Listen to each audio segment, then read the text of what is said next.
Hey everybody, I'm Jack Reedy with Future Pastimes, and I'm a designer on expansions for the classic Dune board game, the 2019 Gale Force 9 edition.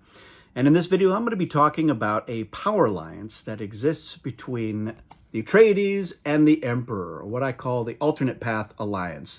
Because this is really the alliance that the Emperor should have made in Dune, the one with House Atreides, instead of throwing in his lot with House Harkonnen, because that didn't really work out too much for him. Spoiler alert. Here, he could have married Irulan to Paul, something that kind of happened already, and it would have been a very powerful and very lucrative alliance for both of these houses. The Emperor could have kept on being the Emperor for the rest of his life, and then know that House Atreides would have taken over the throne. House Carino was not going to be bearing many male heirs. That was, you should have seen the writing on the wall there. So in terms of the game Dune, how can these two factions leverage their strengths to victory? So as with any alliance that involves the Emperor, and interestingly, any alliance that involves Atreides, it comes down to the bidding phase. That is the real heart of the strength to this particular alliance. And that is because, of course, the Atreides gets to see all the cards that are going to be up for bid one at a time in the bidding phase. And of course, the Emperor can typically afford any card that's going to come up, and they can help their ally to afford any card that's going to come up. So there's no reason why these two factions can't basically get all of the cards that they want in the next bidding phase that comes up, and hopefully neither of them has a full hand. That's really because that's the strength of the alliance.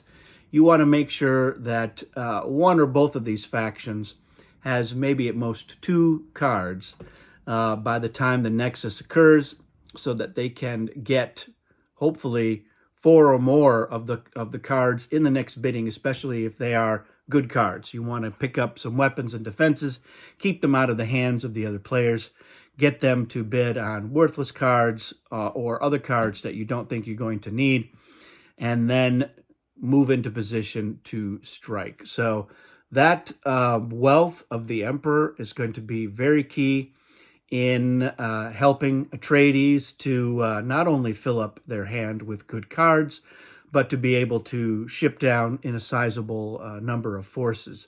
So there's no guarantee that Atreides will still have 10 forces in Arrakeen by the time this alliance happens, but statistically, they're going to have probably a decent number of forces either in Arrakeen or nearby. So if they can get into two strongholds, possibly Carthage Arrakeen for them. If the Emperor has traditionally dropped down a sizable number of forces into Habanya Siege early in the game, which is a pretty standard move. It's a pretty good move for the Emperor because that is a stronghold that is not easy for other players to move into. They can ship into it. Of course, the Fremen can do a ship and move, but they have to use both their shipping and their movement action to get into Habanya. So that's why, again, it's one of the hardest ones to get into. And then they can ship the rest of their forces into either Tabor or into Tuig Siege so that you can get into the four strongholds. So in terms of advanced, one of the things that the Atreides is going to be trying to get is their Kwisatz Haderach unlocked by the time this alliance has formed. Or if it forms very early in the game, it's not unusual that you have a turn 2 Nexus. Turn 2 means that there's a good chance you're going to be able to pick up a lot of cards. I don't know you're necessarily going to want to go for the win on turn 2, but maybe you do. It's going to depend on the Storm Order and what the other factions, of course, are doing. But if the Atreides can get that unlocked, that's going to be nice to foil a traitor call in at least one of their battles. And, of course, the Emperor will have the 5 Sardaukar in advanced as well. And so that can also help them to outdial, plus having the spice. And keep in mind that the Emperor is the only faction that can just give spice to their ally. So in advanced, it's going to not only help the Atreides to get cards and to ship, But if they need spice for spy styling, and if they've had to give up a lot of their forces to unlock the Kwisatz Haderach, the Emperor's Alliance ability is that they can revive 3 more of the Atreides forces above the limit of 3 revivals per turn. And in fact, they can even help the Atreides to pay for their 3rd revival after they're 2 free. So the Atreides should, if they haven't unlocked the Kwisatz Haderach, they should spend a turn doing that, knowing that they're going to be able to, with the Emperor's help, get 6 of the 7 forces that they need to lose in battle, get 6 of those back in the next revival phase. Then that is another great reason to have the Emperor as your ally for Atreides, because then they're going to get that +2 with the Kwisatz, plus a safe leader in a battle. So, yeah, the Emperor is a pretty good combat faction, especially in advance with the Sardaukar. They've got Ramsham and Fenring, who are 2 very strong leaders. So if the Atreides has any knowledge about safe leaders, that's going to come in handy as well. Likewise for the Emperor. So this is a very strong alliance to have in there, because they're going to be able to arm up. They're going to be able to commit a lot of forces. They'll be able to dial very high in order to win the game. And they'll have a few other tricks up their sleeve with the prescience that will be available to both factions in the battle, so that if they've managed to get a hold of a couple of different weapons and or a couple of different defenses, then they can position themselves to either guarantee that they can kill an opposing leader or protect their own leader.